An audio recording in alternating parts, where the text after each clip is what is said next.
The next two techniques I'm going to show you are all built upon a very simple principle, the ALI principle. Now, ALI stands for association, location, and imagination, which I'll come to more in a moment. With association, memory, most of our long-term memory, most of our access to long-term memory is through association. We can tend to remember birthday parties or celebrations because we can remember things that we associate with it. You can remember great birthday presents. You can generally remember the first time you met your first love, or when you got married, or had your first child, because there's strong emotional connection to that, the strong association.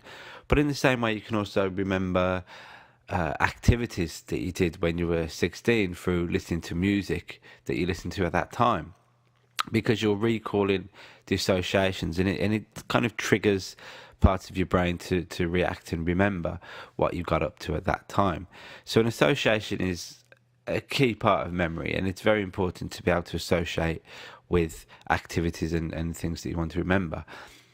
The ALI technique, it's basically it's just 3 steps to add to any activity or information that you want to remember for a long period of time. But it's also a great technique for remembering people's names, which is what I'm going to show you now as an example of the ALI technique before we go into more detailed versions. So you're at a party and you're introduced to a new person you've never met before. Now, this person's name is Tony Butcher. Simple name.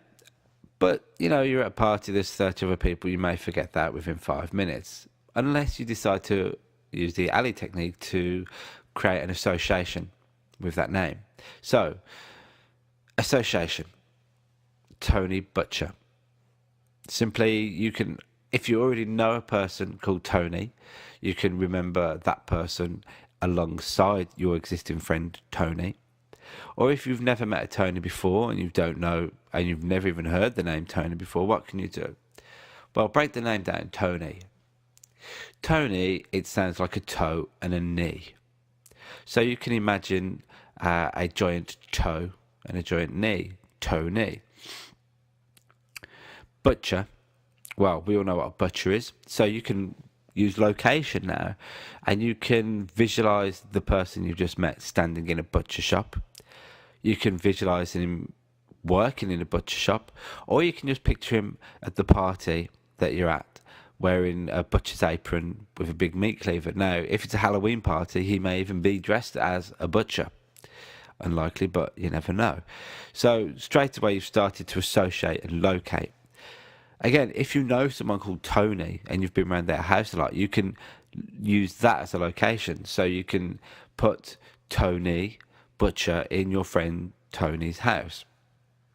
These connections will start to link, you see, they'll start to form bonds to start triggering your neural pathways to remind you of things that you've experienced and people that you've already met so that you can remember easier.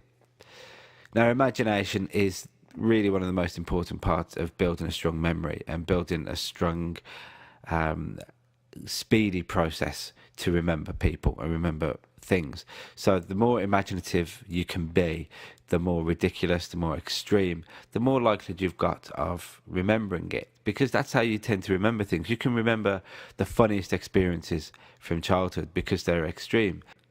With films, you tend to remember the car chases, the explosions, the romantic connections at the end, the bits with big emotional connections.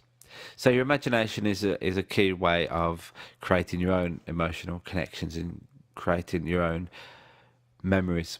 So, Tony Butcher.